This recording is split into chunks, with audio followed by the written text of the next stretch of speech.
Hi everyone, it's Ben Malapile here, and today I'll be explaining to you how the cash flow quadrant works.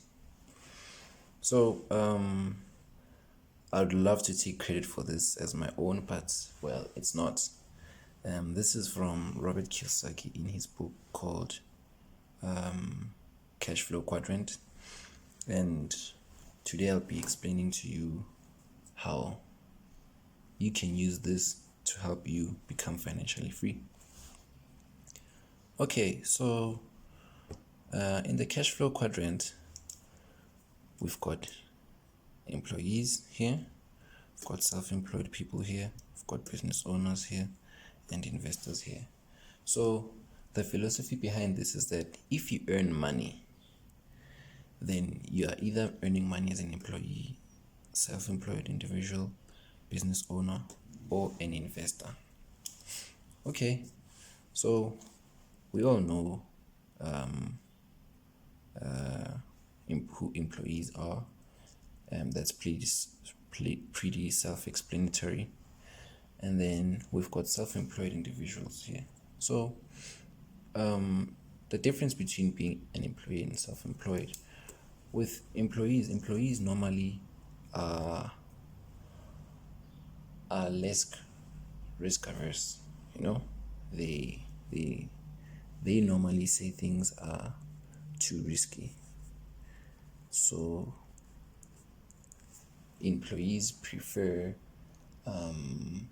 working, get a good job with benefits, and get your pension.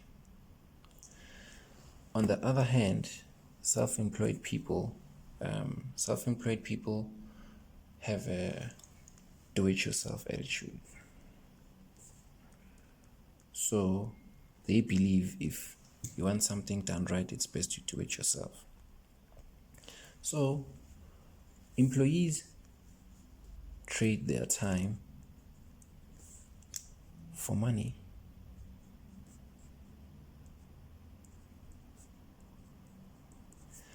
That's why they pay you 40 Rand per hour or 200 Rand per hour. It's because you selling your time for money. So, like they say, poor people sell their time and rich people buy it. So, self-employed people also trade their time for money.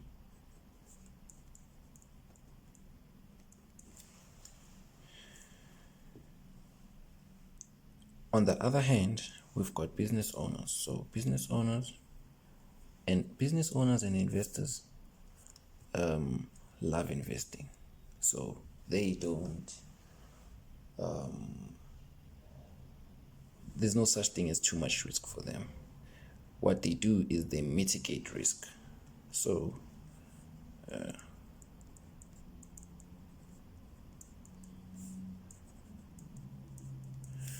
investors also mitigate risk. And how you mitigate risk is by knowledge. If you acquire enough knowledge about whatever you're investing in, you mitigate the risk.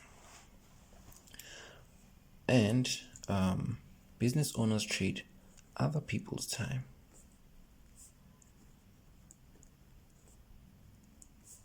for money.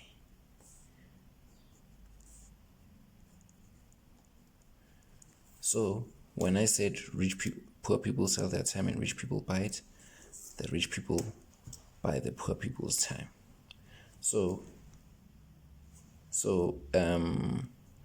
that's why a business owner has a couple of employees working for him or her, and then that's how they make their money. Business owners don't actually need to be in the office each and every day for the business to make money. And then we've got investors. So investors trade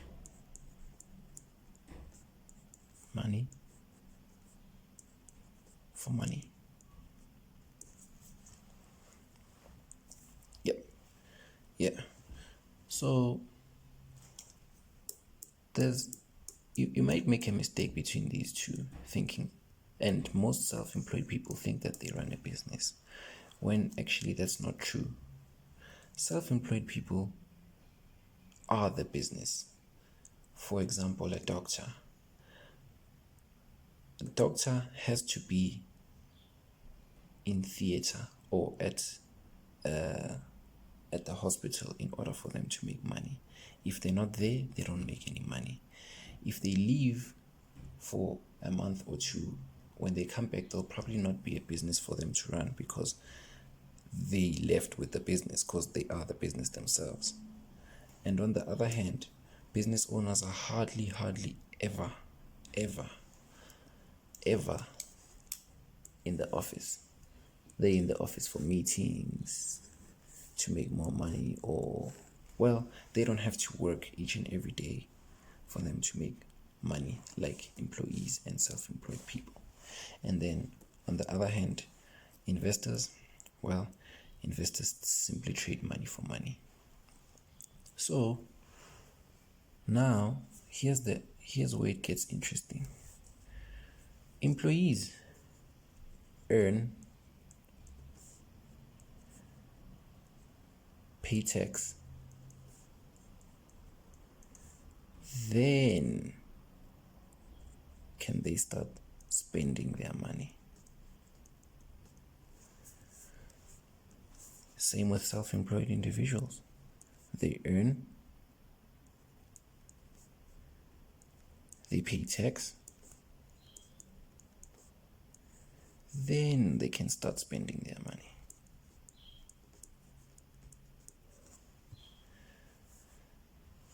But on the other hand, on the right side of the quadrant, where the rich people are or the wealthy people are, they earn, spend, then pay tax.